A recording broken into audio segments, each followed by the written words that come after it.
La revue. Nintendo Switch est une console de niveau supérieur avec seulement un jeu à ne pas manquer. Tablette console peut être jouée sur l'allée, mais aussi se connecter à un téléviseur.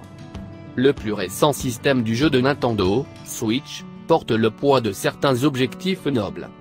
Le dispositif, qui est aujourd'hui, vise à unifier les marchés maison et portables de la société japonaise, offrant quelque chose pour le public à la fois hardcore et décontracté, jeune, vieux et tout le reste.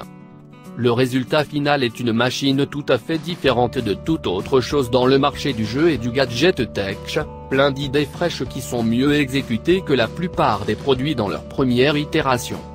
Cela dit, avec seulement quelques jeux disponibles au lancement et aucune application vidéo en streaming prévue, il faudra probablement plusieurs mois avant que les fans les plus intransigeants de Nintendo se sentent le besoin de prendre un.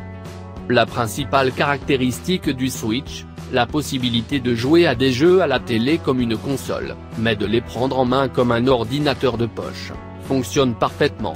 Il se connecte à un port USB-C sur le Switch Dock, un morceau de plastique avec peu plus de quelques ports USB et un port HDMI pour alimenter les images à un téléviseur.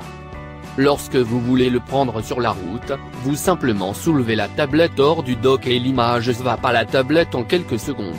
Passer du mode manuel au mode TV prend un peu plus de temps, mais dans l'ensemble, la transition fonctionne exactement comme annoncé.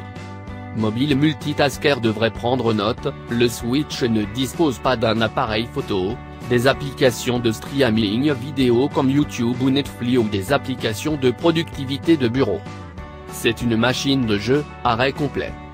Une première tablette de jeu. Le cœur du Switch est une tablette de 6,2 pouces dotée d'un écran tactile. À 720 pixels, ce n'est pas aussi impressionnant que les écrans de téléphone Quad HD, mais tout en jouant le nouveau jeu de Legend of Zelda, tout semblait net et les couleurs étaient vibrantes. Sur la TV, la plupart des jeux vont sortir en 1080p. Les contrôleurs analogiques du Switch, appelés Joy-Con, peuvent être tenus dans les deux mains, attachés à la tablette ou ancrés ensemble dans le Joy-Con Grip, prenant la forme d'un contrôleur traditionnel. Nintendo insiste sur l'utilisation de Joy-Con pour désigner à la fois un seul contrôleur et plusieurs contrôleurs. Lorsqu'elle est connectée à la tablette en mode main, la Joy-Con forme un système du jeu portable complet qui ressemble au Vita de Sony ou à une version beaucoup plus épurée du Nintendo Wii U Gamepad. Vous pouvez également les tenir dans vos mains gauche et droite, où ils sont tout à fait à l'aise, grâce aux poignées de déclenchement à contour.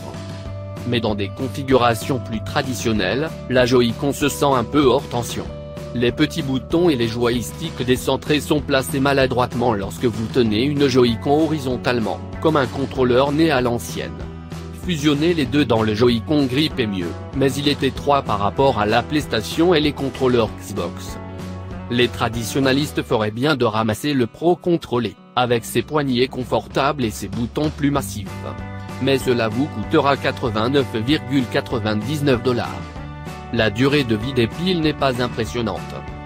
Les maladroits contrôleurs Joy-Con couplés à l'étrier léger de la tablette signifient que la méthode de jeu Nintendo a été la promotion de la plupart, à des parties, avec le commutateur sur une table pour les foules à se joindre à, pourrait en fait être la façon la moins agréable de jouer. Pourtant, la polyvalence se distingue.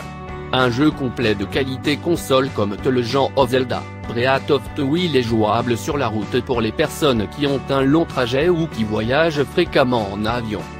La seule grande préoccupation sur la route est la vie de la batterie. Nintendo dit que les joueurs devraient obtenir autour de 3 à 6 heures sur une charge, mais Zelda, le souffle du sauvage a duré environ 3 heures avant que le système ait manqué de jus. C'est moins que les portables dédiés comme le 3DS, mais peut être gérable tant que vous ne prévoyez pas de marathon session sur un vol transcontinental sans batterie. Peu de jeux de lancement, mais Zelda brille. Nintendo a été critiqué au cours des derniers mois sur une liste relativement peu de jeux qui seront disponibles vendredi.